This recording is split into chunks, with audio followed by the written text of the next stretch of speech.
Nagta-alarma el Chief Meteorological Officer del Pag-asa Station na Ciudad Maribel Enriquez con el mga Sambuangueños kontra mga kalamidad que posible afecta con el ciudad el entraya el La Niña.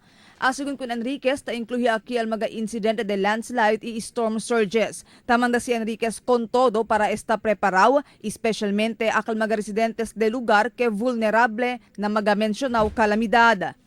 Ta prinsipyo man saturate el de aton tierra. Na por eso, llega July, man-expect kita more floodings and landslides.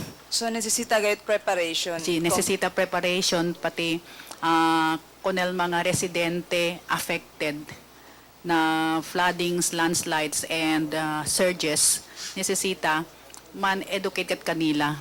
Puera con este resyo también según man avenida na ciudad na Tiempo de la Niña. Asugun pa con Enriquez ay queda bien afectado el ciudad na La Niña. Y si pa kimodo de fuerte atupa el Niño na ciudad, ansina también de fuerte el La Niña que esperanzao experiencia el ciudad. Por causa con este, frecuente también según man avenida la ciudad. Affected po tayo sa La Niña because southwest monsoon tayo from June to October. Ang affected areas is the western section ng Pilipinas. Kasama na po ang Zamboanga City.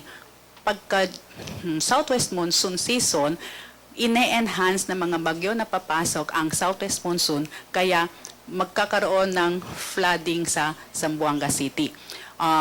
Probably pagka August and October kasi yun ang peakest months ng maraming tayong rainfall. Mientras tanto, y habla si Enriquez, hinahinaya ta sale el Niño y hinahinaya también ta entra el tiempo de aguacero. Na mes de Octubre según esperanzao entra el La Niña na país oficialmente, pero del mes de Mayo pa cuando ya principia ya kay ulan na syudad.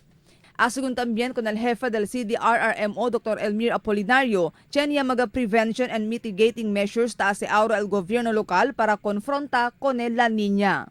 Tatasya man kami so mga declogging activities ng mga drainages no. Chelita bangita uno proyekto grande el continuation del dredging activities na tugbungan.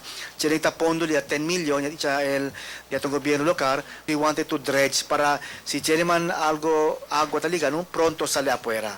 Marifita Mayo, Dateline Zamboanga.